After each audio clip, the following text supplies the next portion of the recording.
Um líder saudável, ele não anda sozinho. Ele precisa de bons relacionamentos. E uma igreja que é muito sábia para navegar no mundo polarizado. Uma igreja que entende a importância da política, mas que não supervaloriza. Sim. Como se nós vamos agora deixar a nossa atuação base e vamos mudar o campo de atuação porque a política vai determinar tudo que a gente vai conquistar amanhã. E que tipo de igreja nós vamos construir? Então, assim, a igreja atrativa para a nova geração não quer dizer que a igreja que vai transformar a nova geração. Nós temos que crescer naquilo que atrai, mas ainda mais naquilo que transforma. Tem muita gente querendo ouvir a Deus para ter sucesso. Exato. Tem muita gente querendo ouvir a Deus para ter seguidor. Tem muita gente querendo ouvir a Deus para usar Deus. Tem gente querendo ter sucesso na igreja, para usar a igreja, para ser validado diante das pessoas. O líder do futuro não é quem sabe falar bonito, não é quem tem seguidores nas redes sociais. O líder do futuro é quem sabe formar pessoas.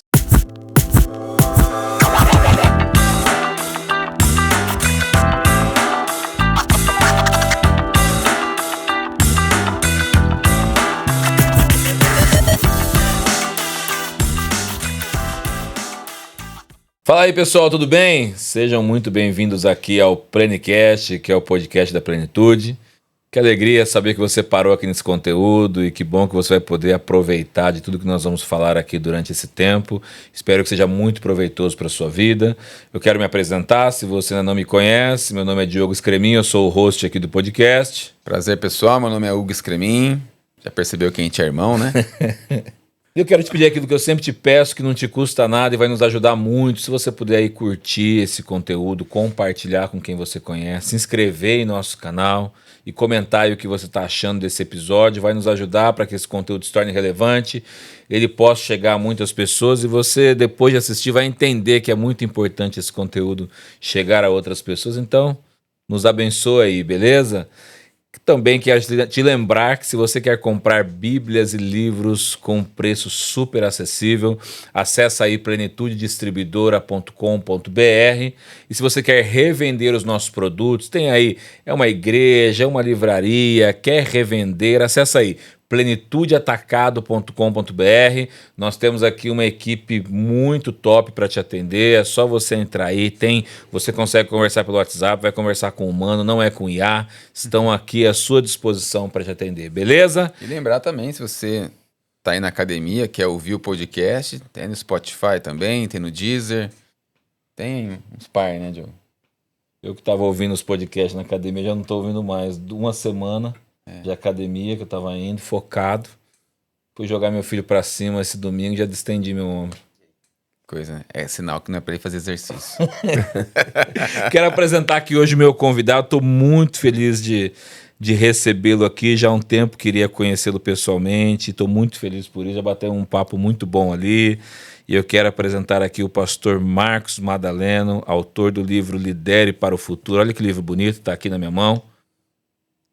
Lançado pela Editora Vida. Eu quero agradecer a Editora Vida pela ponte, por ter feito contato com o pastor Marcos Madaleno e ter trazido ele até aqui, uma bênção. Eu quero apresentá-lo aqui formalmente. Então, nosso amigo aqui, pastor Marcos Madaleno, escritor, autor do livro Lidere para o Futuro e de outros livros também, lançado pela Editora Inspire.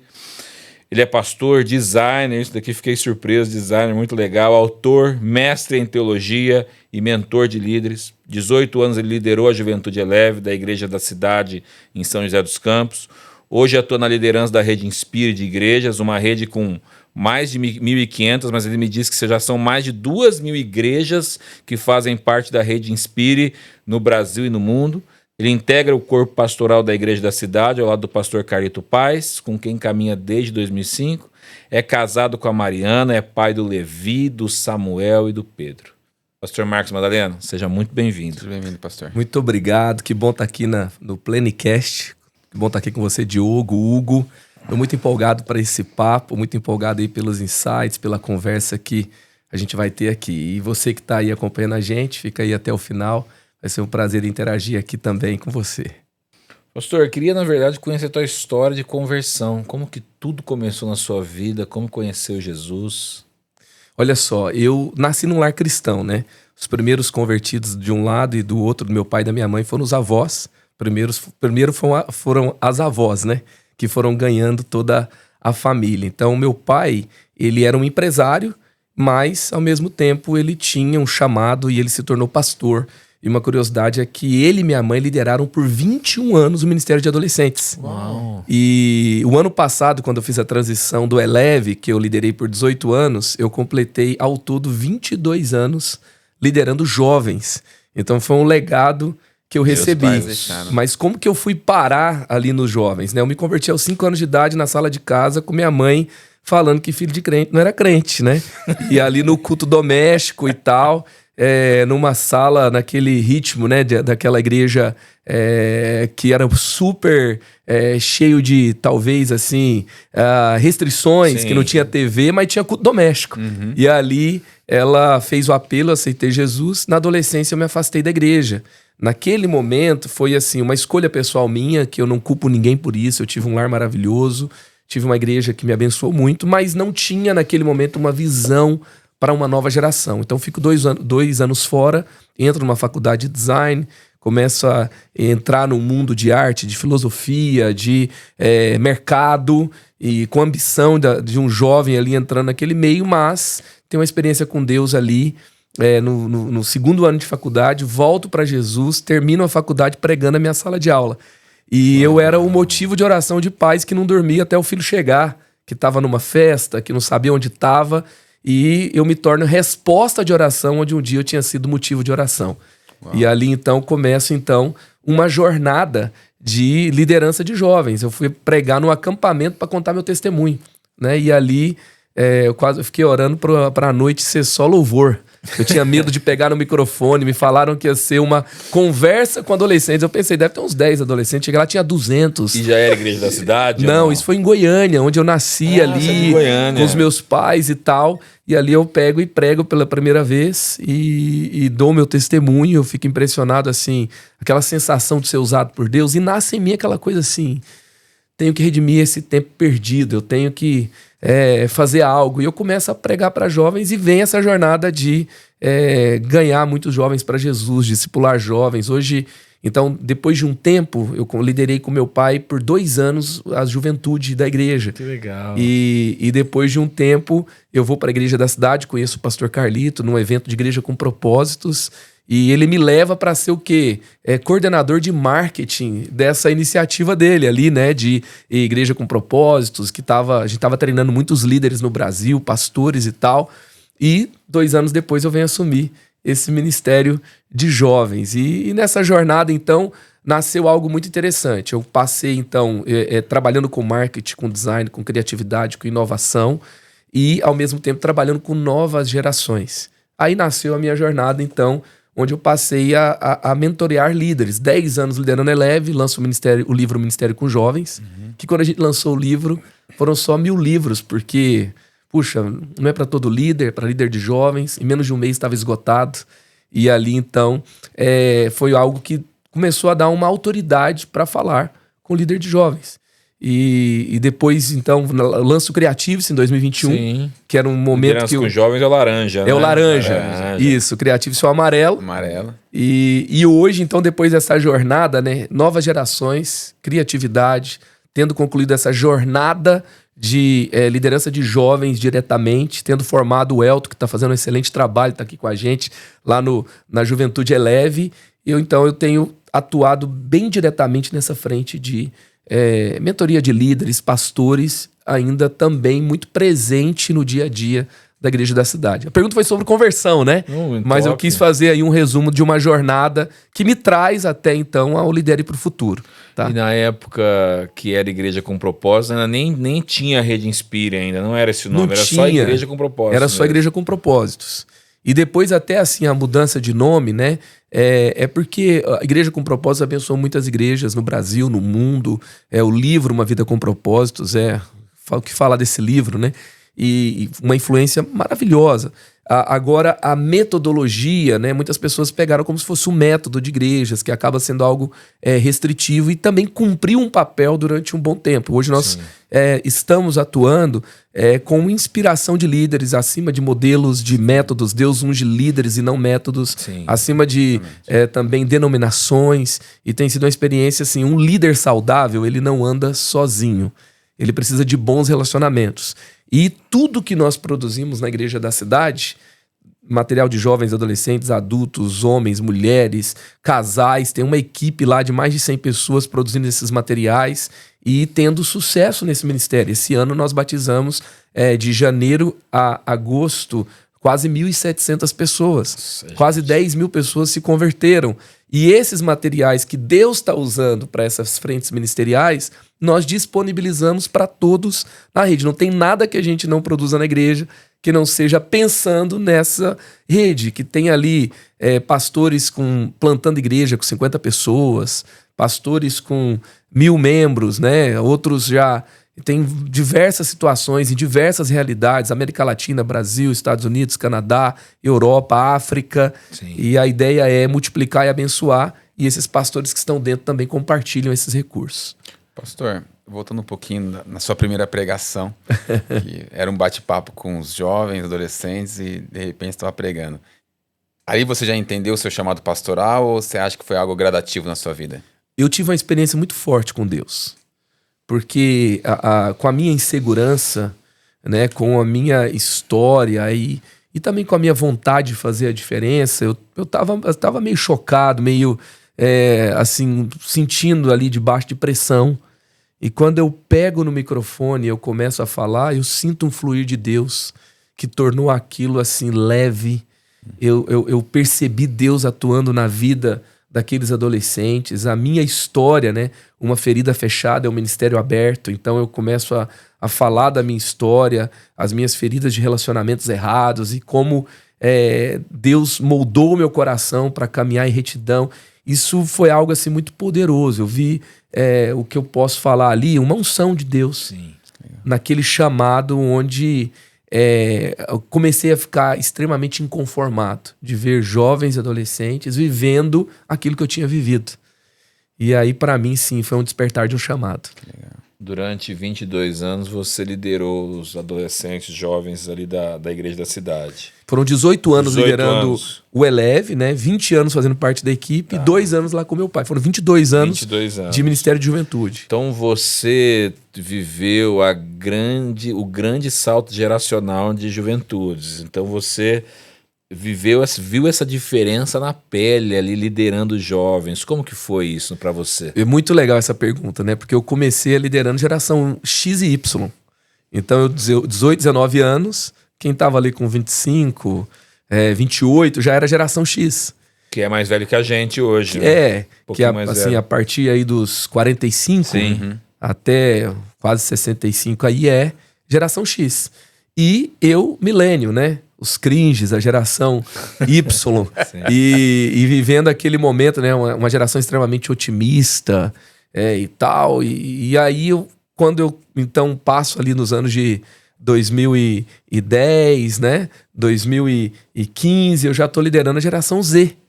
Então eu acabei liderando 3 gerações diferentes e um dos maiores desafios, e é uma das coisas que talvez, né, mais as pessoas buscam quando eu compartilho sobre liderança de novas gerações, é essa questão, né? Como que a gente se atualiza, como a gente compreende uma nova geração, quais são as marcas de cada uma, quais são os desafios de cada uma.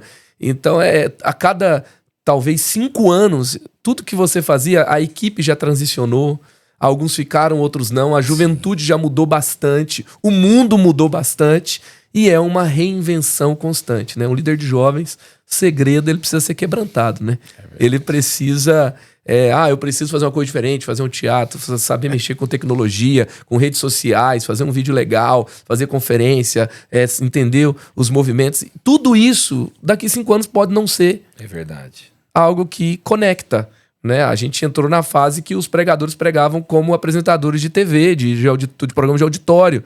E isso muda para uma linguagem de YouTube, de podcast, de um TED Talks, de rede social. A linguagem muda o tempo todo, os relacionamentos, os comportamentos, tudo é muito fluido. E as gerações, elas acabam tendo cada vez mais um tempo mais curto. Nós tivemos, no século passado, 4 gerações em 100 anos. Nós estamos agora no século 21. 25 anos, já falamos de 3 gerações. A geração Z, né?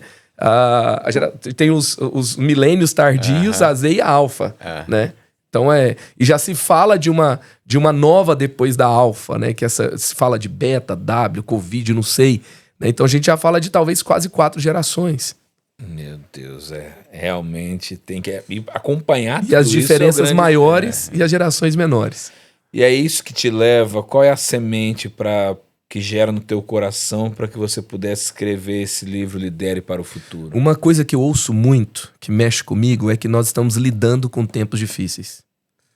Sabe, não consigo me conectar com esse jovem, não consigo ter a mensagem que Deus me deu, o que eu sempre fiz, não é mais relevante. O mundo tem armadilhas muito pesadas, a militância ideológica, o cancelamento, a alienação, a autoridade em crise, a aceleração, complexidade, excesso de informação. E as pessoas falam, estou lidando com tempos difíceis. Eu não acredito que Deus nos fez para lidar com tempos difíceis, mas para liderar os tempos e construir uma amanhã melhor. Esse é o nosso chamado. Liderar os tempos e construir uma amanhã melhor. Então a proposta do livro eu vou trabalhar aqui com Samuel, que é alguém que ouviu a Deus e liderou os tempos. Então quem ouve a Deus lidera os tempos, porque ele então se torna um juiz em Israel, porque ele ouve a Deus. Ele vai estabelecer o período monárquico de Israel. Mesmo Deus sendo rejeitado na escolha do povo, ele faz de uma forma que ele informa o povo o preço que paga. Ele não fica dentro de uma mágoa, dentro de um comodismo emocional, e ele consegue liberar esse novo rei. E quando esse rei abandona Deus, ele poderia morrer tranquilo, e ele entra em cena de novo. Ele unge Davi, que significa 150 anos de inovação para a história de Israel. E porque ele ouve a Deus, porque ele é sensível, e eu vou traçar essa mentalidade de Samuel e fazer uma comparação com a mentalidade de Jessé. Samuel traz Davi para a mesa, Jessé tira Davi para a mesa. Samuel está inconformado com o reino, ele quer produzir algo diferente, ele quer olhar para o futuro. Deus o confronta para que ele não ficasse preso a Saul, em quem ele tinha rejeitado, para ele ir à casa de Jessé, para ele ungir o novo rei. A reunião está lá, os filhos estão lá, só que o futuro não está na mesa. A reunião é sobre o futuro, mas o futuro não está na mesa. O livro quase chamou uma reunião sobre o futuro, mas a gente entendeu que comunicaria melhor Lidere para o Futuro, porque fica mais claro a proposta do livro. E aí então nós aprendemos a ter uma mentalidade ali que traz o futuro para a mesa, que traz o futuro para os nossos planos, para a nossa liderança com Samuel, e também a rejeitar aquilo que tira o futuro da mesa. A segunda parte, a gente vai falar de Josué. Josué, ele lidera o povo para uma nova terra. E quando ele lidera o povo para uma nova terra, ele tem que ter uma atitude que todo líder tem que ter. Que é o quê? Eu tenho uma visão de futuro. A terra prometida está lá, a arca da presença vai na frente, eu não posso perder esse olho para a arca da presença, mas Deus fala para ele, mantenha a distância de 900 metros. Por quê? Porque vocês nunca pisaram lá. Mesmo vendo o que Deus está te mostrando, você tem que ter cuidado da forma que você anda. Quem tem uma visão do céu tem que ter cuidado para não tropeçar nas coisas da terra.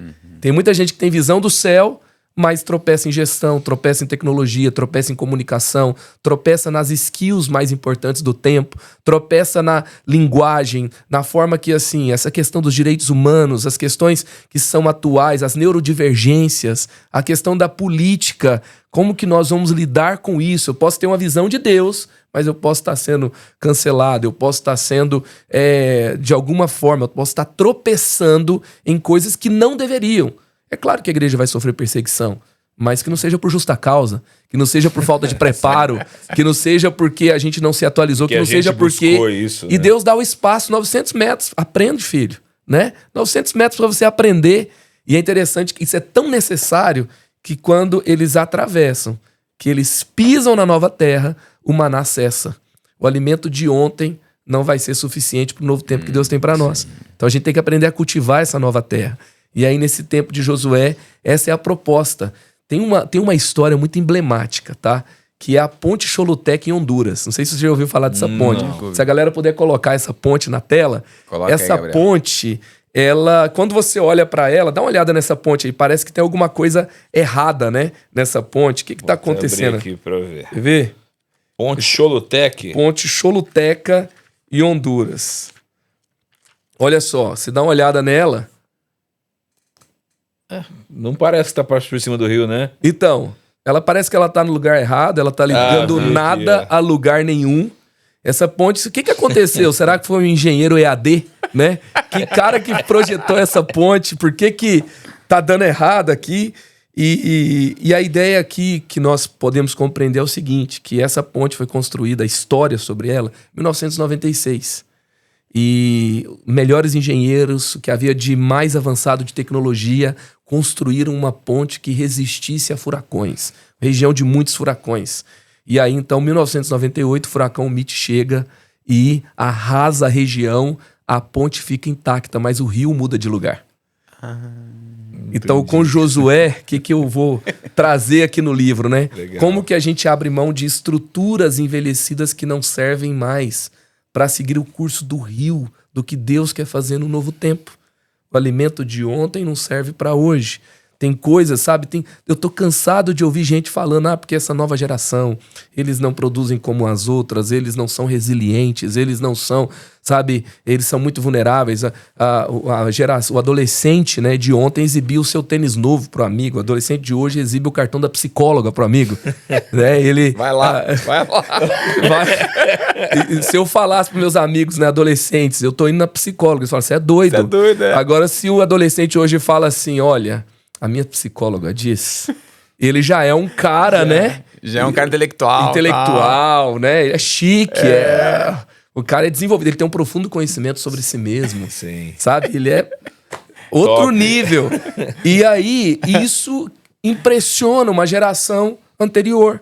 Isso impressiona uma geração que não entende. Só que assim, se não te falaram, né, não tem como trazer jovens de outro tempo. Exato. E Deus vai usar essa geração que tá aí.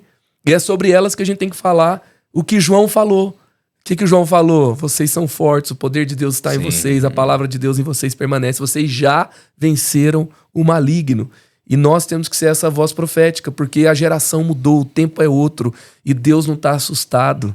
Deus não está preocupado. O evangelho funciona poderosamente em todas as gerações. O evangelho não tem que ser atualizado. Os líderes precisam. Sim. Os líderes não podem ser pontes do passado. As estruturas que nós geramos não podem ficar enrijecidas num tempo antigo, sem função. E até aqui eu proponho um exercício muito interessante. Senta com a equipe sua de liderança. Seja se você é um gestor, um visionário, um empreendedor, com visão de negócios, ou se você é um líder cristão, um pastor, um líder ministerial, líder de jovens, líder de crianças, líder de empresários, líder de homens e mulheres, senta com o seu time, pega tudo que você está fazendo e encontre o fundamento no que você está fazendo. Qual que é a verdade bíblica? Então, qual que é a verdade aqui? Que nós temos que ensinar a palavra, que nós temos que adorar a Deus, que nós temos que evangelizar as pessoas. Isso é negociável. Isso aqui é fundamento. Mas o que é cultural? O que é temporal? Então, se eu falei de Jesus no auditório ontem, eu posso falar na internet hoje, eu posso falar no TikTok hoje, eu posso falar num podcast hoje, isso é cultural. Sim. Tem um líder de jovens nosso lá, que está debaixo da equipe do Elton, que está aqui, né, o Alan, ele criou o Bible Sprint, que é um encontro para ler a Bíblia 10 horas da noite, que acontece esporadicamente, porque se tem 6 meses o cara não quer participar, é 1 mês, são 4 encontros, para estudar um livro específico com aquele sprint, com aquela promessa de uma premiação no final. E ali eu falei, quando ele me chamou, eu falei, cara, não vai dar ninguém nesse negócio. 10 horas da noite, terça-feira, entrei assim, preparei o estudo e tal. Qual que é o tema desse encontro inovador? 1 Coríntios. É o nome do tema, do encontro. Um mês para estudar a carta de Paulo, a primeira carta de Paulo aos Coríntios. Quando eu entro, tinha 200 jovens conectados às 10 da noite. Puxa. Então, antes não funcionava, mas hoje funciona. Então, fazer esse encontro hoje que está funcionando, tá funcionando agora, mas será que vai funcionar amanhã? O Craig Groeschel, ele fala assim, se o que você está fazendo hoje na sua igreja está alcançando vidas, aproveite. Que o que está funcionando hoje não vai durar muito tempo. Exato. E aí, quando não funcionar mais, eu vou dizer que as pessoas não querem mais Deus? As pessoas não querem mais ler a Bíblia? As pessoas não querem mais evangelizar? As pessoas não querem mais adorar? As pessoas não querem mais servir? Ou será que isso é uma desculpa para a minha dificuldade de quebrantamento? A minha dificuldade de fazer mudanças? A minha dificuldade de perceber Deus num novo tempo? Isso é você olhar o curso do rio. Então esse capítulo é para você influenciar pessoas com você, com a visão do céu, aprendendo a andar na terra e conquistar junto essa terra prometida. Porque se você tá vendo tudo e tá tropeçando, você não chega. E se você tá vendo o que Deus tá te mostrando nesse novo tempo e não tem gente com você, você não é um visionário, você é um lunático, você é um louco. Sim. Você não tá fazendo a diferença, né? E um frustrado. E por último, é muito legal aqui que a gente vai falar como Jesus preparou pessoas para o novo tempo. Porque Jesus liderou num contexto.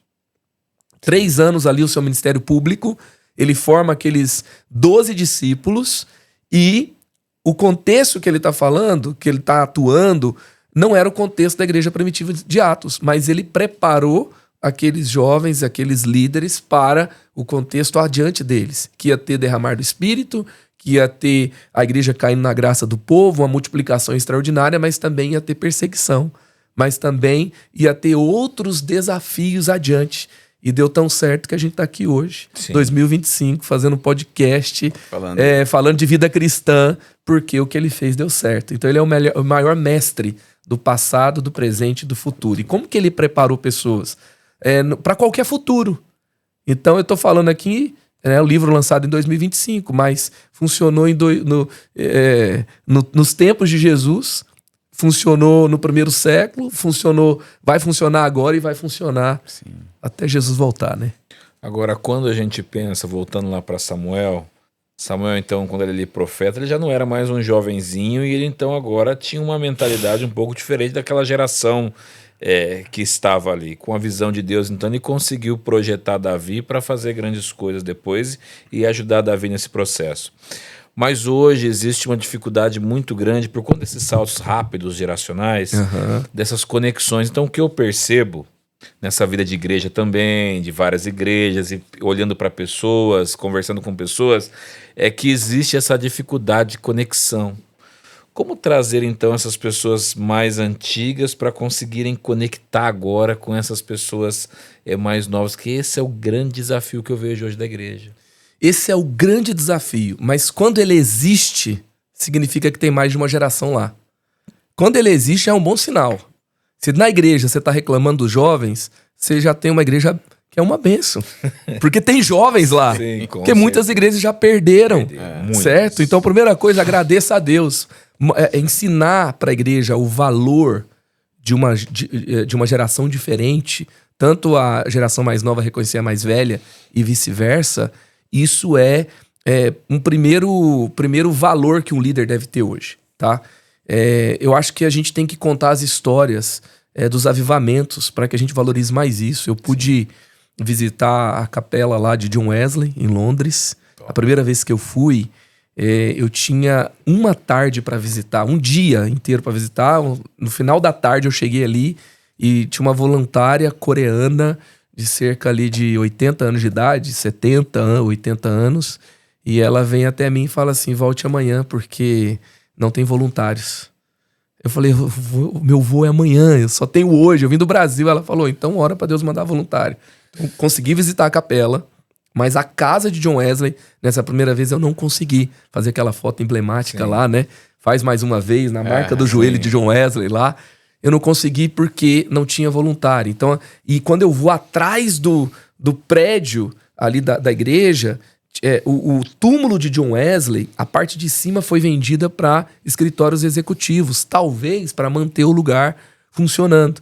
E ao redor do túmulo dele, as pessoas fumavam no intervalo de trabalho, como se fosse uma praça qualquer de um lugar qualquer.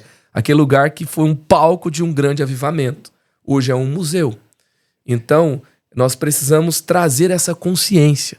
Se o que nós estamos fazendo hoje vai ser um museu amanhã, ou se o que nós estamos fazendo hoje vai formar uma nova geração para viver o que Deus fala lá em Salmo 90 por meio de Moisés, que o que são os feitos de Deus numa geração será o esplendor de Deus numa próxima geração. Sim. Essa é a vontade de Deus. Os feitos de Deus na era de Moisés é o esplendor de Deus na era de Josué.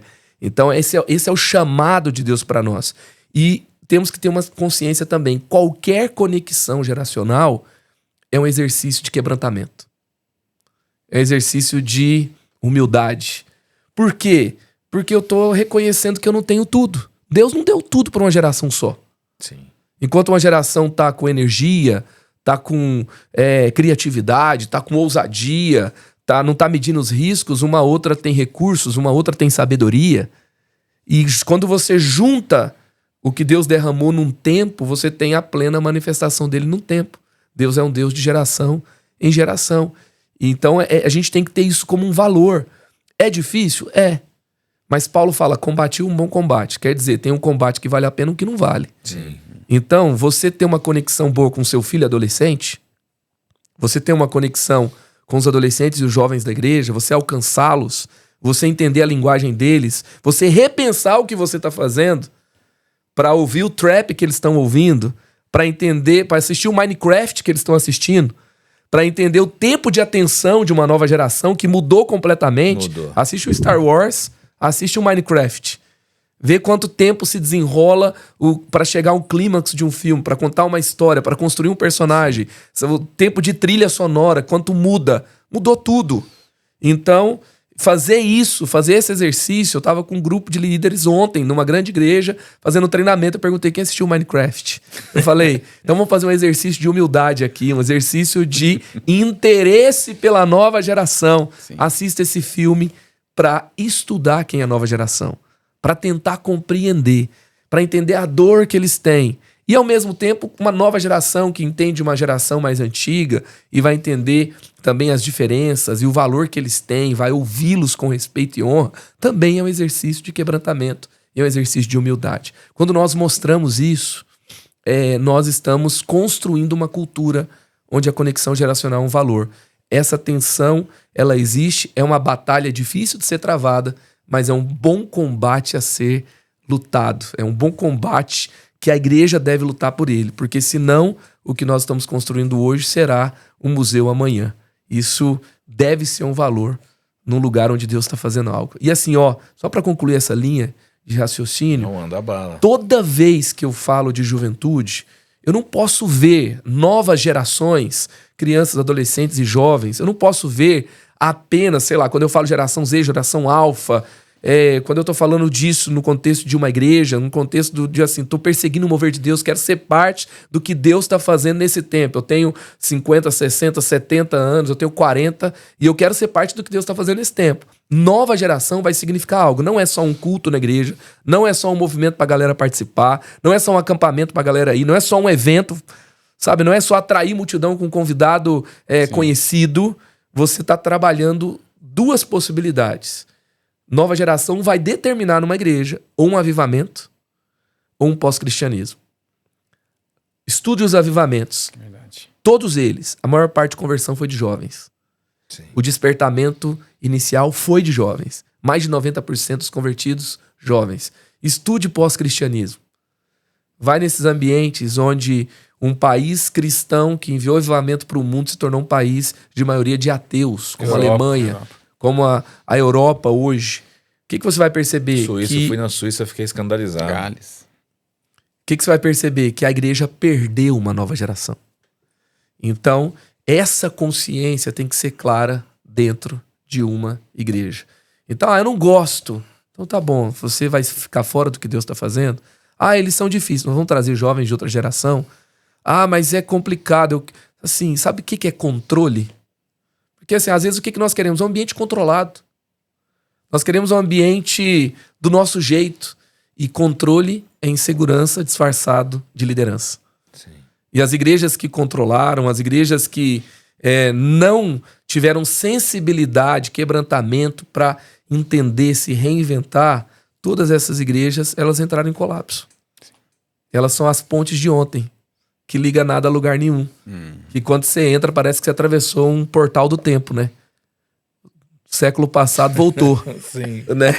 Verdade. Então, assim, não faz sentido. Mas você que tem esse relacionamento com tantas igrejas hoje no Brasil, você enxerga que realmente isso tem sido uma ponte quebrada e há uma dificuldade de liderar para o futuro? Porque, na minha visão, menor que a sua, que você tem uma visão mais ampla com igrejas, eu tenho percebido uma juventude que realmente tem deixado a igreja. Uhum. E as igrejas quase já não tem mais culto de jovens, reunião de jovens. Isso tem diminuído muito. Como você enxerga isso? Boa pergunta. É interessante que, assim, se você olhar Instagram, conferências, movimentos, você vai ver muitos jovens na igreja. Só que será que esse tipo de igreja é a maioria? Exato. Nós temos, assim, o modelo da mega igreja, que 2010 em diante se tornou popular. E hoje você tem muitas igrejas de parede preta, com telão, com luz, com iluminação diferenciada, com a linguagem atrativa para a nova geração.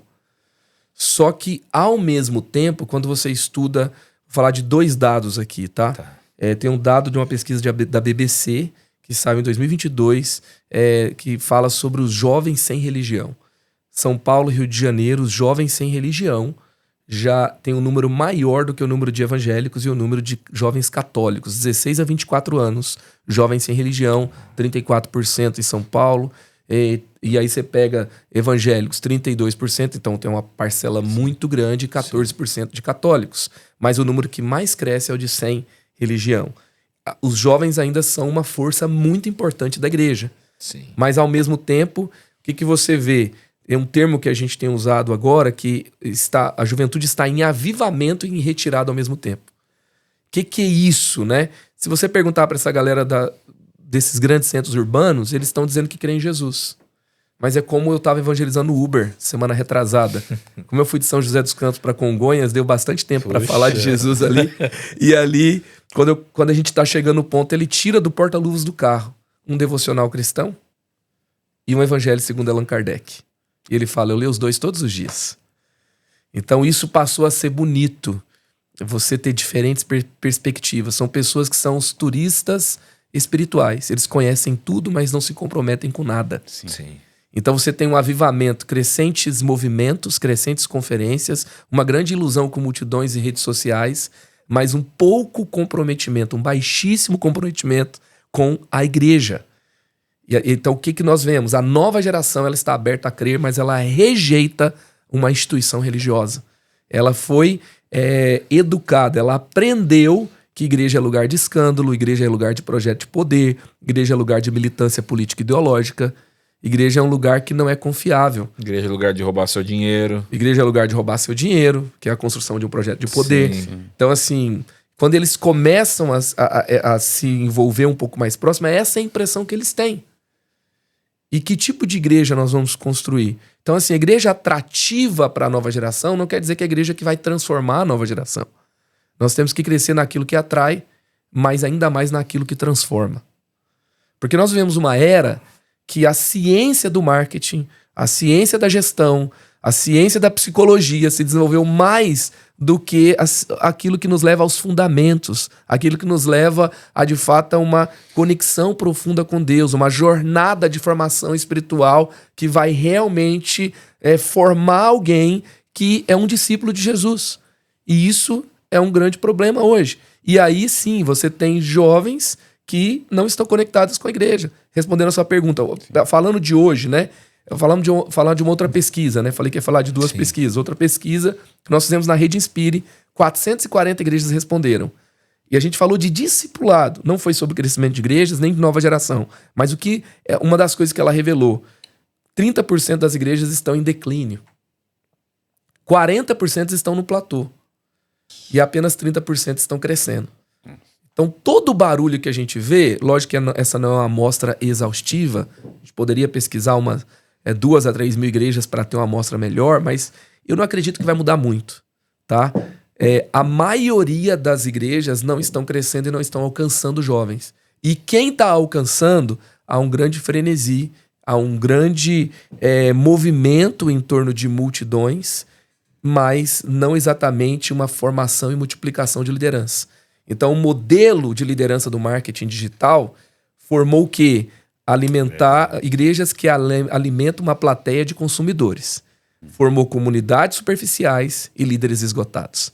Uau. E aí, pastores com burnout, porque eles carregam sobre si a pressão de alimentar uma expectativa de uma plateia de consumidores. Ele não está empoderando pessoas, ele não está abrindo espaço para novas pessoas, ele não está multiplicando liderança, mas ele conseguiu construir um ambiente onde há uma grande atenção voltada para ele e onde ele tem que alimentar toda essa galera. É verdade. E esse é o grande problema. Então, assim, o que é futurismo? Futurismo é você fazer provocações, é você fazer reflexões, é você fazer conversas, fazer reuniões, é você entender o tempo, entender os comportamentos, os movimentos históricos, analisar o que está acontecendo agora para você construir, provocar um amanhã melhor, para você ter decisões melhores. E aí você tem a futurologia, que é o quê? Que não tem a ver com astrologia, tá? Nem com leitura de mão. Nem com leitura de mão, mas tem a ver com previsão de acordo com estatísticas. Ou seja, se a gente continuar desse jeito, nesses dados, por exemplo, do que está acontecendo nas grandes capitais brasileiras, o que está acontecendo nas grandes capitais, como dizia Tim Keller, que não importa se você está numa grande cidade, a cidade está indo até você, você pode prever que esse modelo vai repelir a nova geração da igreja. Sim. E não só a nova geração, porque aquilo que se torna um comportamento absorvido de uma nova geração acaba se tornando o comportamento de um tempo, porque eles vão envelhecer. Porque também eles marcam, eles influenciam, eles fazem mais barulho. E não é só... Ontem eu estava no treinamento, a pessoa falou, você falou muito jovens, e a gente, né? Então a gente tá nesse... Tudo que está acontecendo tem a ver com a gente. Claro. Tem a ver com o que a gente está fazendo. Então nós podemos prever e tem o foresight, que na verdade é o quê? Fazer o planejamento desse futuro. Então nós temos que estar ocupados nisso hoje com discernimento, ouvindo a voz de Deus, construindo não apenas dentro de estatísticas e tecnologia e métodos, mas de fato com sensibilidade para gerar o amanhã que Deus tem para nós. Porque eu creio que Deus tem sim esse lugar de relevância para a igreja e para os líderes que foram levantados por Deus para esse tempo. A gente vê também, pastor, das igrejas que estão crescendo, as que estão no platô e as que estão no declínio. Eu vejo um movimento migratório muito grande de igrejas, vamos dizer assim, que não estão se atualizando, vamos usar essa palavra, e saindo da igreja deles. Poxa, aqui não tem um movimento de jovens, aqui só está caindo, vou para a igreja X, que lá, claro, está tendo um trabalho assim mais exponencial. Um modelo mais church. Mais church, exatamente. Agora, pastor, se a gente olhar Samuel, quando Deus estava de olho em Saul, um modelo que não deu certo e tal, e ele pede para ele ungir Davi, e ele no momento ali, ele rejeita por com medo de Saul. Visualizando, Deus queria mostrar uma visão de futuro para ele. Eu migro para os tempos de pandemia. Muitas igrejas não ficaram fechadas, também não quiseram se abrir para online, para uma nova forma ali de poder se comunicar.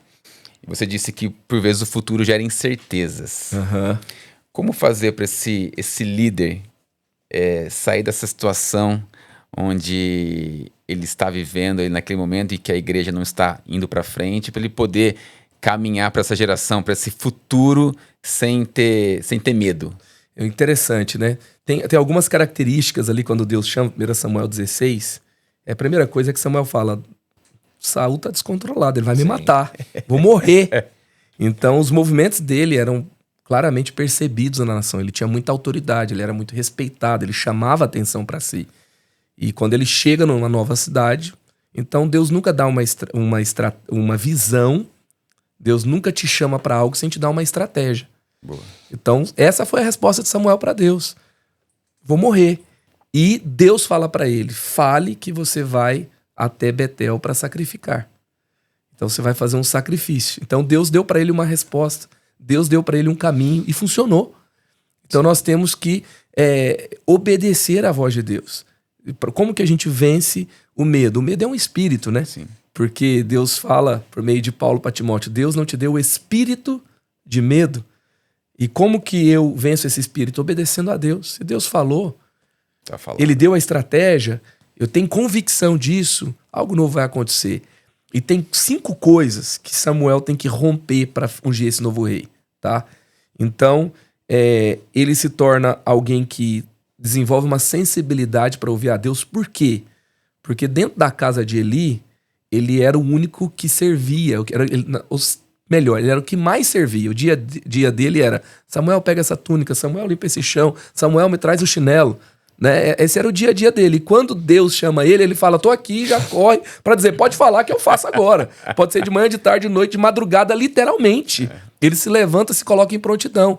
Então, o que eu preciso fazer para ouvir a Deus e Então, em ter essa convicção e caminhar nesse novo lugar, eu tenho que estar pronto a servir. Tem muita gente querendo ouvir a Deus para ter sucesso. Exato. Tem muita gente querendo ouvir a Deus para ter seguidor. Tem muita gente querendo ouvir a Deus para usar Deus. Tem gente querendo ter sucesso na igreja, para usar a igreja, para ser validado diante das pessoas. Sim. Então, essa postura de servir, eu vou pregar com coração de servo. Eu vou edificar uma igreja com coração de servo. Eu vou liderar um ministério com coração de servo. É o ministério da bacia e da toalha de Jesus. Isso vai me colocar nessa condição. E o que eu vejo em Samuel é que ele venceu esse coração da vaidade, esse coração do orgulho. Ele estava ali para servir. Ele entendeu que ele era um presente de Deus para o tempo que ele estava. Depois vem a questão de vencer o medo, que é o medo paralisador. Tem uma coisa que Samuel tem que vencer também, que muita gente tá lá, que é o comodismo emocional. Que Deus fala para ele: até quando você vai se entristecer com Saul, sendo que eu o rejeitei como rei? Gente, Samuel, quem é Saul? Saul é aquele cara que ele viu com aquele coração humilde, que começou com o coração aprendiz, que não era nada, que Deus o coloca no palácio, Deus o coloca para governar. E se entristeceu muito, Samuel, mas muito. Ficou na bad. E ficou badzinha total, né? Uma linguagem mais jovem, né? Ficou na bad. E aí, o que vai acontecer com ele? Ele não tem problema ele ficar triste, não tem problema ele viver o luto dele. Todo mundo que corre na nossa veia, o quê? É sangue, né? Sim. Hormônio, né? Não é versículo. Então, a gente vai sofrer. Só que qual o problema disso? Ele fala: até quando? Tem muita gente que não consegue fazer mudanças porque é extremamente apegada emocionalmente. A equipe vira uma fraternidade, né? Ninguém pode entrar, ninguém pode trazer ideias diferentes. O que foi construído se torna algo de profundo apego emocional, uma prisão emocional. Sim. Então ele tem que romper com esse comodismo emocional. Então pensa nisso, tem alguma coisa que tem te acomodado emocionalmente. Você está triste há muito tempo por algo que passou. Então Deus levantou alguém, você se apegou a essa pessoa, você se tornou dependente dela, você se tornou extremamente apegado a ela, e talvez essa pessoa caiu, talvez essa pessoa terminou o tempo dela, na missão dela, e você continua lá, você virou um viúvo. Sim. De alguém que Deus rejeitou, de algo que Deus já fez e já passou, entendeu? E aí eu não posso ficar nesse lugar. Depois outra coisa que ele faz, né, é que ele então tem que vencer a idolatria e a perfeição. Porque ele está na casa de Jessé, os filhos estão lá e ele quase unge Eliabe. Quem é Eliabe? Eliabe é o maior, é o mais forte. Eliabe tem porte de rei. Ele está na casa de Jessé para ungir um novo rei, mas ele unge um que é parecido com o outro. Ele quase ungiu um que era parecido com o outro. Então ele tinha um apego a uma forma de rei. Aí Deus fala para ele: para você ver o que eu tô te mostrando, você vai ter que mudar o seu critério, da aparência para o coração. E aí é onde muitos líderes não querem mudar porque ele tem medo de perder gente. Então ele tá apegado ao quê? Auditório cheio. Sim. Ele tá apegado a uma foto que diz que ele é um bom líder porque ele enche conferência, porque ele bomba quando ele faz algo. E ele não quer começar com um novo grupo, com pessoas de uma nova geração, desenvolvendo líderes, trazendo mudanças aos poucos, trazendo reflexões necessárias e tentando coisas novas. Tá dando certo o que ele tá fazendo naquele momento. Ou que alguém apareça e seja projetado mais do que ele também. Esse é o medo. É o medo, sim, que ele vai ficar fora, né? Ele idolatra aquela posição. Exato. E isso, assim, faz com que a gente não experimente coisas novas, porque coisas novas são lugares onde a gente... coisas novas nos colocam em lugares onde nós cometemos erros novos. Sim. É inevitável. Vocês são empresários. Vocês... quando tem coisas que vocês implementaram novas que não tiveram erros. Mas aconteceram erros. E que também não tiveram. E também teve coisas que não tiveram. Sim. Mas quando tem um erro em coisa nova, o que você faz? Você aprende uma coisa nova. Você aperfeiçoa o que você está fazendo. Exatamente. E naquele momento, Samuel está sendo trabalhado por Deus para ver alguém que ainda não se parecia com o rei. Gente, pensa em Davi. Davi era poeta. Davi era compositor. Davi era guerreiro. Davi era pastor de ovelhas. Davi era alguém que se tornou um grande governante. Agora imagina esse gênio Adolescente. Sim. Tem o espírito de liderança, tem convicções naquilo que ele faz, é insistente pra caramba, vai lá na guerra, conversa com todo mundo, até tá na sala de Saul falando, eu vou lutar contra Golias. Crê no poder de Deus de uma maneira assim, sobrenatural, todo mundo tá falando que vai dar certo, ele tá falando que vai dar, temoso com força. E aí os irmãos dele, como é que viam ele? Olha pra ele e fala assim, seu arrogante, presunçoso, aonde estão aquelas poucas ovelhas do seu pai? Gente, Davi era um adolescente, eu acho difícil demais de lidar com ele, sabe? Só que Samuel tinha que ver o coração dele para enxergar o rei que ele se tornaria. Ele não podia ser apegado a uma forma de rei que ele sempre construiu. E aquilo que Deus está fazendo, eu vou falar de pessoas, de nova geração, eu vou falar de projetos. Tem projeto que nós começamos que eles não têm hoje a aparência do que vai se tornar. Sim. Sabe, uma igreja que nunca trabalhou com tecnologia vai começar apanhando. Sinto muito em te dizer. Vai ser se difícil. Você não tem condição de apanhar, se quebrantar, conversar com alguém que você criticou ontem, porque disse que ele tava, pecando nesse negócio de TikTok, sabe? Aí hoje você tá lá, como é que eu faço pra fazer um vídeo no TikTok, né?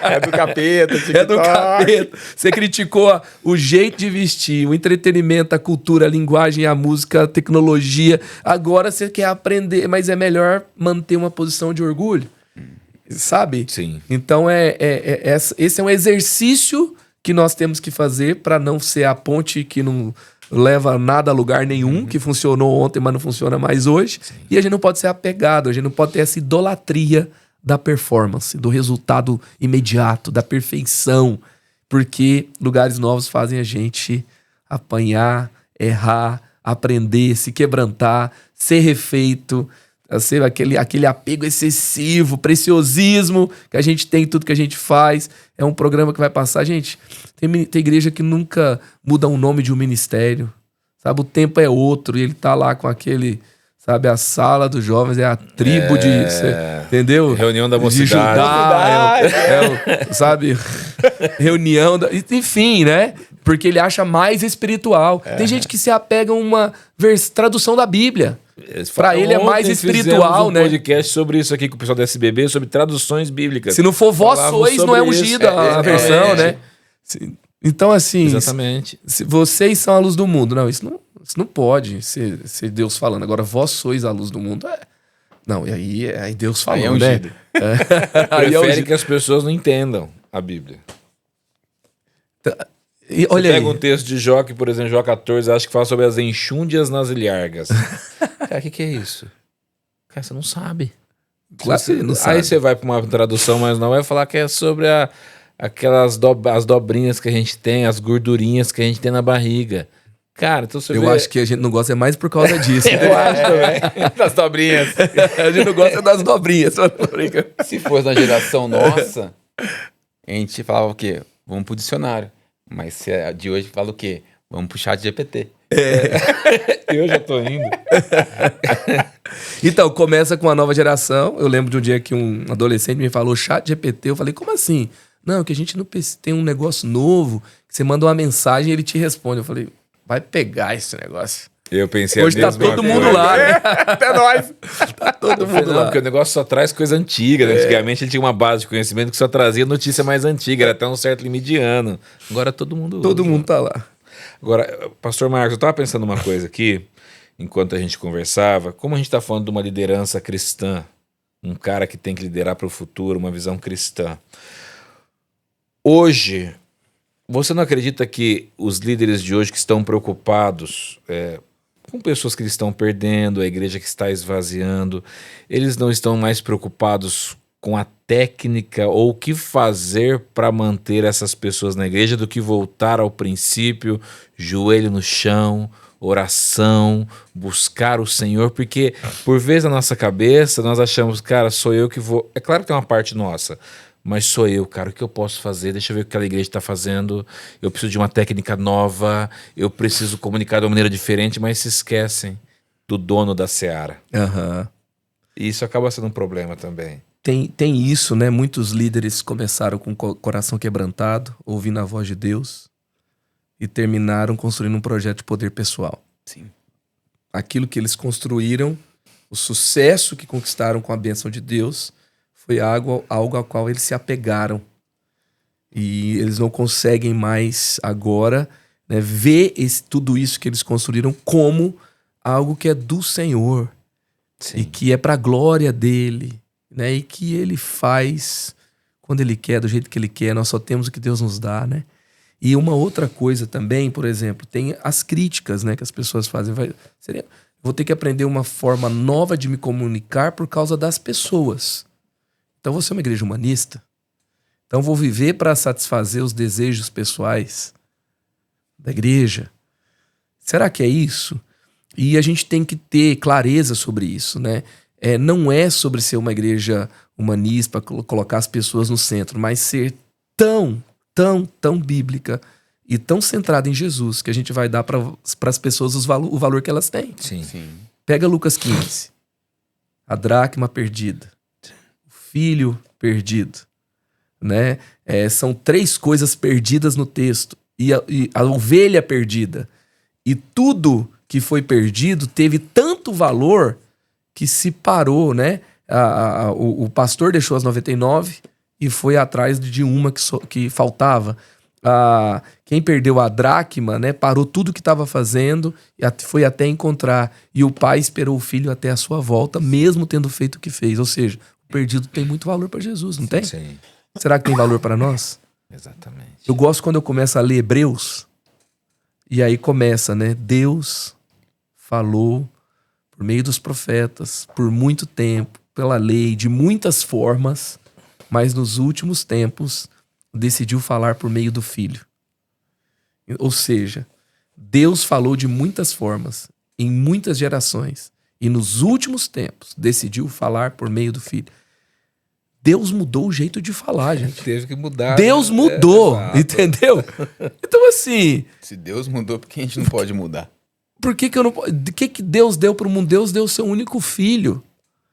Ele deu de melhor, ele deu de tudo que ele podia dar, ele deu o melhor. E a gente, às vezes, dá qualquer coisa. Sim. Para o mundo que Deus quer alcançar. A gente não está disposto a se reinventar para que o importante é o conteúdo e não a embalagem. Lógico que o importante é o conteúdo. Mas se o conteúdo é muito bom, ele é tão importante que você vai zelar da forma que você o entrega. Sim. Exato. Porque você pegar um perfume caríssimo e coloca... Você consegue ver um perfume caríssimo numa garrafa de PET? Não, mas o importante é o conteúdo. Entendeu? Quando você pega uma água, a água tem data de validade. Por que a água tem data de validade? Porque a garrafa vence. Sim. Então tem gente que está estragando o conteúdo por causa da embalagem antiga. Sim. O que adianta eu ter um conteúdo que com uma linguagem que ninguém quer ouvir? Exato. Aí vem uma heresia com a linguagem que todo mundo quer ouvir. Aí fica bom. Meu Deus do céu.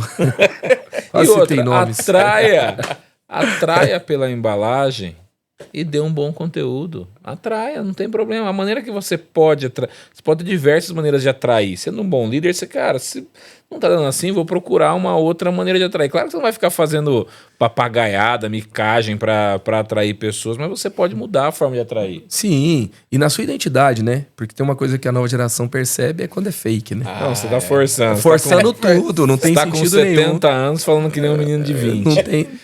Não vai pegar. Agora, só voltando ao que você falou, né? Só pra gente corrigir aqui, né? Se tem alguém que tá falando uma heresia de um jeito que todo mundo quer ouvir, aí é uma tragédia, né? Aí é uma tragédia.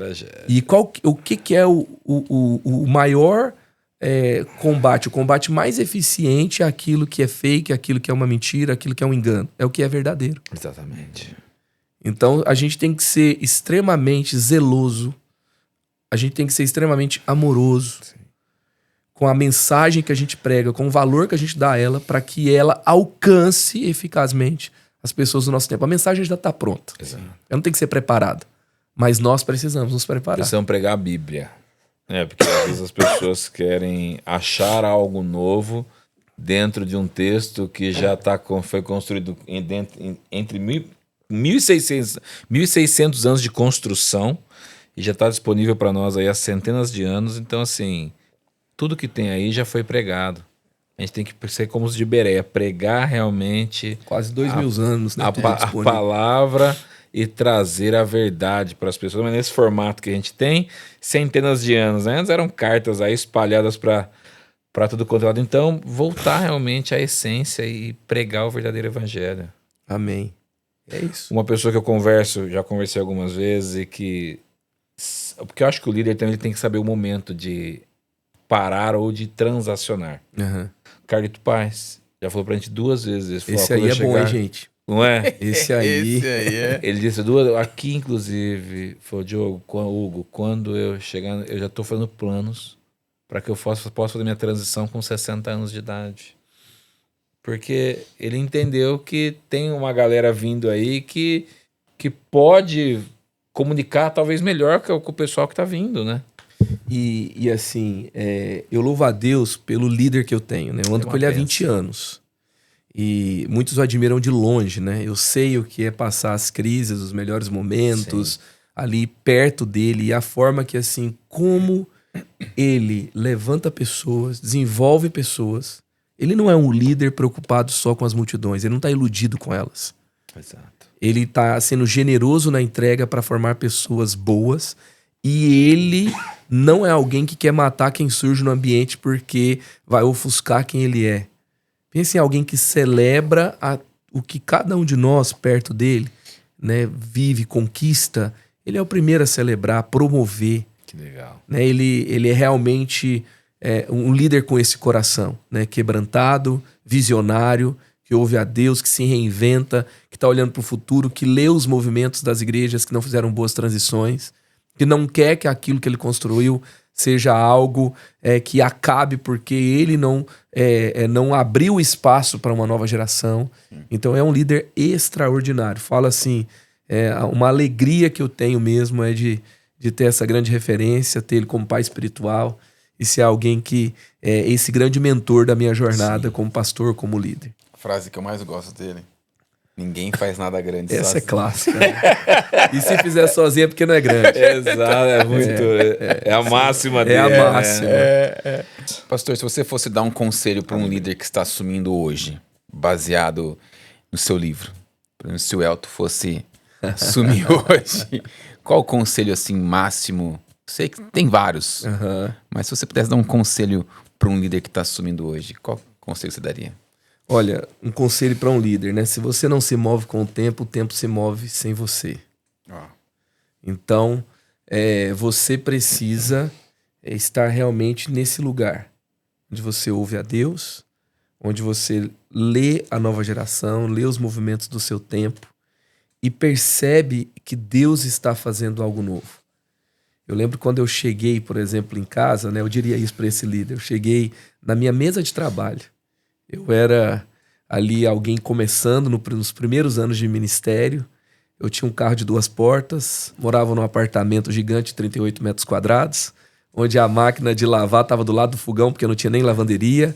Primeiro ano de casamento, meu escritório improvisado com algumas baias, uma do lado da outra, onde eu aconselhava alguém aqui ouvindo o caso de cá e o de lá junto. Já tinha um case do meu lado de como aconselhar em tempo real, né? E em cima daquela mesa, os primeiros anos, nesse cenário todo, tinha uma caixinha de presente. Nessa caixinha de presente, eu abri, tinha um brinquedo. Pensei, deve ter sido deixado na mesa errada. Quando eu tiro o brinquedo, embaixo estava escrito: papai, tô chegando para brincar com você. Uma surpresa da minha esposa falando que ela estava grávida. Uau. E eu, assim, empolgadíssimo, mas pensando, eu tenho que me preparar para receber essa vida nova. Sabe, o Levi estava a caminho, ele é um presente de Deus. E a vida não ia esperar eu ficar pronto. É verdade. Ele tem quantos anos hoje? Ele tem hoje 13 anos, vai fazer 14 anos agora. Então ele, assim, a vida não ia esperar. Ou eu ficava pronto para ela, ou eu ia estragar o presente que Deus estava dando. Então eu diria para esse líder: olha, tem vida a caminho. Deus está gerando algo novo. Fique pronto para aquilo que Deus vai fazer. Legal. Porque foi uma loucura, gente. Foi uma loucura. né? Eu tive que encerrar um contrato de aluguel, morar com os sogros por 3 meses, eles sobreviveram, eu também. Aí eu lembro de eu negociando com o dono da construtora, eu me preparando para esse futuro, né? Posso fazer os planejados do apartamento antes de você me entregar a chave? Nunca vi um consultor fazer isso. O cara fez para mim. Caramba. E aí, quando ele sai do hospital, a gente chega junto naquele novo lugar e que a gente se preparou com pressa, com trabalho. Eu lembro de assinar aquele site que tava todo dia dizendo hoje o cabelo tá nascendo, a unha tá nascendo. Eu falo, meu Deus do céu, vai chegar, né? Então a gente tem que viver com essa expectativa. Eu tenho que estar pronto para aquilo que Deus está gerando. Porque a minha atitude pode atrapalhar o que Deus está fazendo. Deus está pronto para qualquer tempo. Mas eu preciso me preparar para esse tempo novo, tá? E outra coisa que eu diria é que o futuro não é... O líder do futuro não é quem sabe falar bonito, não é quem tem seguidores nas redes sociais. O líder do futuro é quem sabe formar pessoas. Sim. Então, não se iludir com as multidões, não ser bom só no que atrai pessoas, é você multiplicar. Sabe, Deus chamou você está ouvindo a voz de Deus. Tem algo no seu coração aí sendo despertado. Você está construindo uma história com Ele. Deus está fazendo algo por meio de você. Com quem que você está andando? Quem pode assumir o que você está construindo? Sim. Mas ninguém está pronto. Jesus não achou pessoas prontas. Jesus tornou as pessoas prontas. Sim. E a gente tem que ser esse líder. Torne as pessoas prontas. Invista nas pessoas até que elas estejam preparadas para fazer o que Deus chamou elas para fazerem. E isso vai... Se você tem intencionalidade nisso, o que você está construindo não vai ser museu, vai ser legado. Uau. O que você está construindo não vai ser pós-cristianismo, vai ser avivamento. Amém. Tá? Então, eu diria para qualquer líder, por quê? Porque Jesus escolheu os sucessores antes da missão. Sim. Eu vou falar isso para um líder só para o líder que está terminando? Não, você começou... Hoje, se eu pegasse um líder de igreja que eu fosse mentor dele, se eu pegasse um líder de jovens que eu fosse o mentor dele, um líder de qualquer área, tá? Se eu fosse, por exemplo, um empresário, e eu chegasse alguém na minha frente hoje, eu diria para ele, daqui 1 mês nós vamos ter um novo encontro. Eu quero que você traga 3 nomes de pessoas que você vai investir desde o começo para ser pessoas que você vai multiplicar o que Deus te deu na vida delas. Senão eu não estou liderando. Verdade. É verdade. Senão eu estou só gerenciando encontros, focado em performance e achando que o que eu estou fazendo hoje vai durar para sempre. Sim. Agora, tem algum testemunho, isso que eu pergunto, tem algum testemunho pessoal seu de algum momento também nessa caminhada de liderança que você percebeu que você não estava conseguindo conectar, que você não estava conseguindo falar com as pessoas que estavam chegando e que você também teve que mudar a sua rota? Teve um momento também que você teve que fazer essa... Como eu liderei jovens por 22 anos, né? Várias vezes eu fazia algumas reuniões, né? E aí a gente ia falar de coisas assim. Eu tive núcleos criativos, né? Dentro do ambiente ali do ministério. E tinha termos de coisas que viralizavam que eu não sabia. Eu lembro quando explodiu, né, a sofrência. Graças a Deus que passou essa fase. Mas a pessoa falou esse termo pela primeira vez, eu não sabia. E foi muito importante. Mas o que isso tem a ver? Foi importante porque aquilo estava moldando os relacionamentos afetivos daquele tempo. E aí, então, nós fizemos uma série de mensagens sobre relacionamentos, onde nós usamos aquilo que era popular para a nova geração. Então, na época, era popular uma influência que falava sobre desapego, relacionamentos desapegados. E isso bombou, né, principalmente para as mulheres, que os homens têm essa cultura, mas as mulheres não tinham. Então, elas foram, então vamos curtir a vida de uma forma igual dentro dos relacionamentos. E foi celebrado que relacionamentos desapegados, sem compromisso. A sofrência estava em alta. Eu lembro que The Walking Dead estava em alta. The Walking Dead. E aí, assim, foi muito legal. Essas 3 coisas foram ferramentas que nós usamos para pregar a palavra para uma geração que sabia sobre tudo isso, mas não estava vivendo a palavra de Deus nos relacionamentos. E a gente usou o que eles conheciam para pregar uma verdade imutável do evangelho, que foi transformador para eles. Lembro de uma vez que eu estava pregando para os adolescentes, 2015, 16, e eu pego e começo a contar a história do Matrix, né? Pílula azul, pílula vermelha, Filmaço, verdade, ilusão. E eu com esse negócio, um filmaço, né? Só que eu dou uma olhada pra galera, o pessoal tá boiando. Ninguém entendendo nada. Ninguém entendendo nada. Eu perguntei quem assistiu o filme. Tinha uns líderes de adolescentes, uns pais lá atrás que levantaram a mão. Eles estavam curtindo pra caramba. Mas adolescentes, ninguém tinha assistido o filme.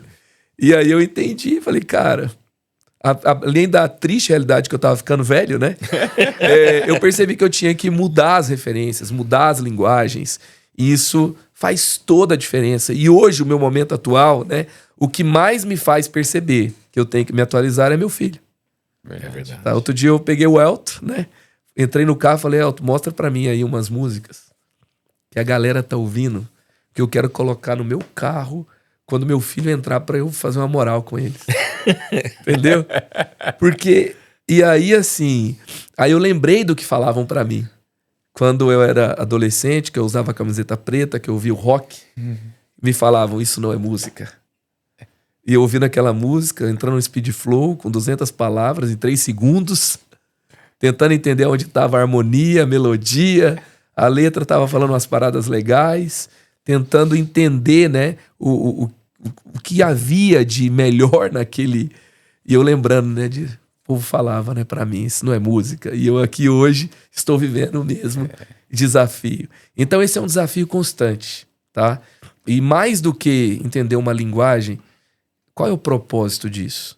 Que às vezes, assim, a gente vive num mundo que o método se confunde com o propósito. Sim. Não confunda o método com o propósito. O método é entender a linguagem, conhecer a nova geração, porque eu não vou transformar quem eu não conquisto a confiança.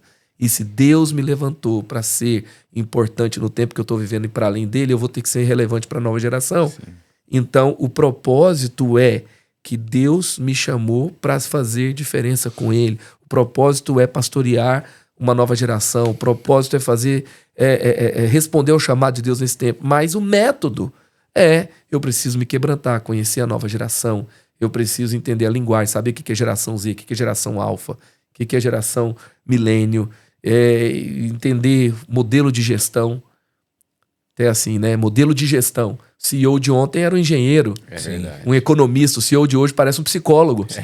Porque o de ontem era bom de processo e números. O de hoje, ele tá fazendo a reunião a cada minuto. Você tá bem, né? Você tá no lugar certo? Eu posso te transicionar para uma área melhor? Vou te dar um novo desafio, né? E olhar para um menino que tá... Ele parece que ele não tá fazendo entrevista para trabalhar. Que ele tem que te convencer para trabalhar. É você que tem que convencer ele que a sua empresa é boa o suficiente para ele entrar. E aí, então, o método é assim, o mundo mudou. E se eu não navegar nesse mundo, eu vou perder esse potencial, vou perder esse talento. Eu não concordo com o que ele está dizendo. Mas se eu quero ter um ambiente disruptivo, se eu quero ter o melhor dessa galera, e que Deus levantou, e não vai vir outro jovem de outra geração, é ele mesmo, então eu preciso conhecer, preciso estudar, preciso mudar a linguagem. Então, essa é a questão, né? Então, o tempo todo, na minha história, eu vi isso acontecendo. E foi muito importante fazer essa diferença, né? O que é fundamental e essencial e o que é cultural. O que é eterno, o que é temporal. O que é realmente essência. Sim. E o que é momentâneo, né? Isso eu posso abrir mão, posso mudar, posso fluir. E não confundir o método, né, com o propósito. Agora uma pergunta. E o Levi, curtiu as músicas ou ainda não rolou ainda? O Levi curtiu muito as músicas. Eu tenho 2 liderados lá em casa também, que são pequenininhos. Meu filho tem 4 e minha tem 2. Eu fico pensando, falo, cara, daqui 10 anos já vou estar com 50 e poucos anos, 52, e eu vou ter que ter jeito para conectar com eles. E é o desafio da liderança. Sim. E assim, esse seu coração, né? Você está preocupado em se conectar com sua filha daqui a 10 anos. Isso mostra o coração de um pai. Sim. E um líder de hoje, dentro de uma igreja, ele tem que ter um coração de um pai. Até o pastor Carlito fala, né? Nós aprendemos juntos com o Mike Bourdieu. Ele fala, existe a igreja fábrica, existe a igreja fantasia, existe a igreja família. O foco da igreja fábrica é o sucesso do dono. O foco da igreja fantasia é o prazer. É o que me satisfaz. É a festa. E o foco da igreja família é o sucesso da nova geração. Então, qual que é a diferença de uma fábrica de uma família? A fábrica existe pro sucesso do dono. Se a gente falasse modelo nu e cru, é isso aí. E uma família, que pai tá feliz se os filhos são um fracasso? É verdade. Não é verdade? Então, se pra mim, se eu tô no ambiente que o modelo de igreja é o modelo de Deus, que é a igreja família, logo o sucesso da nova geração é algo importante pra mim. Então, o que eu tenho que aprender para que no futuro eu tenha o coração desses filhos espirituais? Seu exemplo foi... Sim. Você levantou meu aqui pensamento. e não teve como não cortar, né? Eu penso nisso, discuto com a minha esposa, conversamos sobre isso, falamos sobre isso. Minha esposa é um pouco mais jovem do que eu, 4 anos mais jovem, mas eu penso muito nisso, porque as dificuldades que eu enxergo no mundo hoje, eu creio que daqui 10 anos elas serão maiores. Com certeza. Não tenha dúvidas, Então, né? Porque nem... Os problemas que nós lidamos, nós temos a mesma idade, que nós lidamos quando nós éramos crianças, são muito menores do que os problemas que os pais têm que lidar hoje. Hoje a gente tem que ficar equilibrando pratinho ali. Cara, meu filho não pode assistir isso, não pode ver aquilo. Você tem que tomar um mega cuidado, não colocando numa bolha também, porque esse é um outro perigo. Mas tem que tomar um mega cuidado. Então, eu imagino daqui 10 anos, como a minha mente vai ter que estar atualizada, eu vou ter que me forçar a isso, sabendo bem o que está acontecendo com essa geração, para a gente poder se conectar. E o que o líder da igreja tem que fazer. Sem dúvidas. Esse é o nosso chamado, desafio. E o bom é assim, né? Que Deus tem esse lugar para nós. Sim. Amanhã. E a gente não precisa ficar desesperado diante disso. Sim. Vou fazer o merchan aqui do livro, eu vou fazer hoje, Hugo. Pode ir lá, Diogo. Merchan aqui. Você falar para aquela posteridade, tem que falar assim, pega a visão. Vamos ver se daqui 10 anos vai estar o pega a visão aí. O Elton vai falar para nós, né? Você é o nosso consultor aí. Tá aqui, livro lindo, Lidere para o Futuro. Marco Madaleno tá aqui. Livraço. Só você acessar aí plenitudedistribuidora.com.br. E eu vou te falar uma coisa. Vou te dar aqui uma super promoção. Nesse mês de setembro, nós estamos aí no mês do consumidor e compras a partir de R$ 39,90 tem frete grátis para todo o Brasil. Eu vou comprar para entregar na minha casa. Compra esse livro aqui e mais um livro do Rick Warren, Uma Vida com Propósito, ou o Pocket. Você vai alcançar o valor e vai ter frete grátis. Você vai receber esse livro na sua casa com frete grátis durante o mês de setembro. Então, aproveita, Pode fazer aí, o combo, né? compra. Criativo, esse Ministério com verdade. Jovens. Aí, ó. Ainda bem que o autor tá aqui me lembrando disso. Tem muita gente que fala pra mim, eu li fazer o o azul, kit. li o amarelo, li o Exatamente. laranja. Então pronto, ó. Pega lá o azul, amarelo, vai ter o kit. Você pode Você procurar já leu aí, da outro presente. digita aí. Se você digitar no site Marcos Madaleno, o nome do autor ou o nome dos livros, qualquer um dos livros, você vai achar o kit e você leva o kit com frete grátis para sua casa. Meu Tá Deus, feito? hein? Puxa. Promoção zaça. Puxa. Black Friday já? Quase. Quase, né? Pergunta bônus. Vocês são bons, eu fiquei com vontade de comprar meu próprio livro, gente.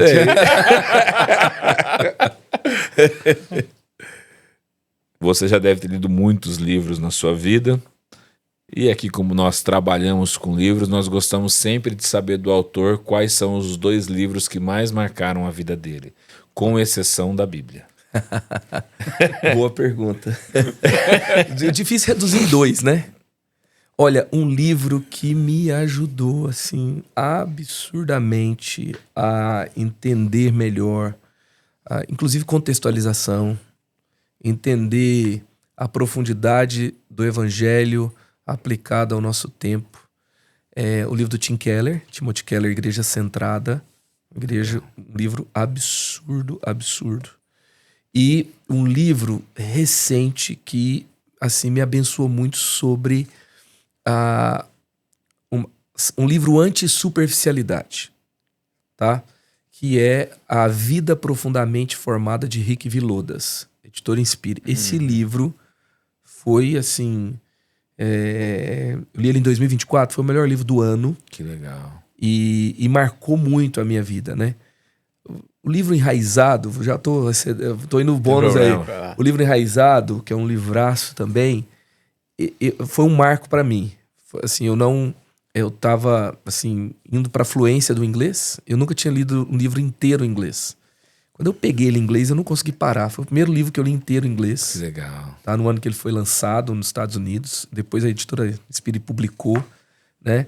O primeiro livro que eu li do pastor Carlito Paes, Igrejas que Prevalecem. Um storytelling sobre a história dele. Já me marcou logo no começo. Depois ele fala de um estudo de 1000 igrejas. Ele vai dizer assim, olha, 1000 igrejas, no começo era 24, depois ele traz atualizado 25 coisas que toda igreja saudável tem. Cara, é um livro absurdo. Prático, direto, muito fácil de aplicar o que ele propõe, muito fácil. Você vê assim que muda de nome, muda de estratégia, a forma de fazer, mas toda igreja saudável tem aquilo. Cara, se eu botar isso em prática, a minha igreja vai ser saudável. E é mais importante ser saudável do que ser grande. Com certeza. Porque tudo que é saudável cresce. Verdade. Tudo que é saudável tá vivendo o propósito de Deus ali. Tá vivendo a essência do que foi criado para ser. Então, assim, me abençoou demais esse livro. Foi o primeiro que eu li do pastor Carlito. E ele tem mais de 30, né? Tem bastante. Então, eu vou trazer... Falei 4? 4 indicações aí. Tá aí, Vou ler o do Rick, na viagem agora. Rick Vilodas. Rick Vilodas, né? É. Ele é pastor de uma igreja no Queens, em Nova York. Legal. E mais de, acho que 80 nacionalidades na igreja, uma igreja muito cosmopolitana, muitos com os desafios que foram mencionados aqui. E ele tá tendo, assim, sucesso e fazendo escola. Né? Legal. Que top. Vou levar pra viagens. Já tinha me falado sobre ele, desse livro. Quem me falou foi o Bibo. Que legal. Falou desse livro pra O mim. Bibo falou? Falou pra mim. Então, aí, agora selou. Vou levar. Pra gente encerrar. Ó, Bibo, ele tava comprando por causa da minha indicação, tá? Ele falou, ele não comprou, mas agora vai. Agora vai. Eu sei que você não é vidente, mas consegue enxergar um pouco à frente. Como você vê a nossa igreja daqui 5 anos, a igreja brasileira? Eu vou falar, posso responder aqui? Pode. De um outro jeito. Vou falar assim, qual é a igreja que eu acredito que vai estar fazendo a diferença daqui 5 anos? Perfeito. Tá? Porque a igreja, eu acredito, assim, ela tá numa desaceleração de crescimento. Sim. Eu espero que a igreja aprenda, né, com os erros cometidos nos últimos 10 anos. Onde eu acredito que a gente perdeu muito em qualidade. A gente cresceu, a gente desacelerou o crescimento, e isso foi por causa de motivos que estão muito evidentes aí para nós, né? Muitos escândalos. Sim. Enfim, né? Perseguição também, algum tipo de perseguição, ataques constantes à igreja. Então a mídia não perdoa nada. Então nós temos que aprender com isso. Eu acredito que a igreja que vai estar fazendo a diferença no futuro, nos próximos 5 anos, ela é uma igreja que valoriza muito o pertencimento. Ela é de fato uma igreja família. A primeira pergunta de alguém que entra hoje dentro de uma igreja é: eu posso confiar nessas pessoas? Exatamente. Sabe? Então essa igreja que que valoriza o caráter, que está pregando a palavra, que está amando as pessoas, sabe? Que não é que ela demoniza o show, mas ela não se resume a ele. Um culto inspirador, mas que não é uma mera cópia de uma generalização quase uma igreja franquia. Sim. Reproduzida em tudo que é lugar. A igreja que não para de evangelizar. Nos últimos anos a igreja ela reduziu o evangelismo. Ela passou a crescer por transição de membros. Sim. Então a igreja do futuro é uma igreja que evangeliza, uma igreja que forma líderes. É uma igreja que tem um equilíbrio nas suas ações. Ela não é forte numa coisa só. Tem muita gente, eu vou ser igreja do poder, vou ser igreja da palavra, vou ser igreja dos jovens, vou ser igreja, sabe? Vamos ser igrejas multigeracionais, vamos ser igrejas que têm palavra, que têm poder de Deus. Vamos ser igreja que prega a verdade, mas ser uma igreja que ama enquanto fala a verdade. Sim. Então se preocupa como as pessoas recebem para ajudá-las a colocar em prática as transformações que precisam. essa vai ser, para mim, a igreja do futuro, né? A igreja, sim, ela é informal, ela é tecnológica, mas ela não está preocupada apenas com uma transformação ou presença digital. Sim. Ela está preocupada, né, com as digitais, né? Com as pessoas. E por isso ela tem essa profunda transformação para ser relevante no seu tempo. Uma igreja que lê as novas gerações e que tem essa preocupação de conectá-las. Para mim, essa é a igreja que vai fazer a diferença no futuro, né? Acho que tem muita coisa, né? Isso não é exaustivo. E uma igreja que é muito sábia para navegar no mundo polarizado. Uma igreja que entende a importância da política, mas que não supervaloriza. Sim. Como se nós vamos agora deixar a nossa atuação base e vamos mudar o campo de atuação porque a política vai determinar tudo que a gente vai conquistar amanhã. Então, isso é um grande erro da igreja. Tem muita gente supervalorizando a política e menosprezando outras áreas tão importantes, né? E Por ano exemplo, que a vem arte. A igreja vai ter a oportunidade de mudar isso, porque nós vamos passar por um ano eleitoral de novo complexo. Né? Complexo.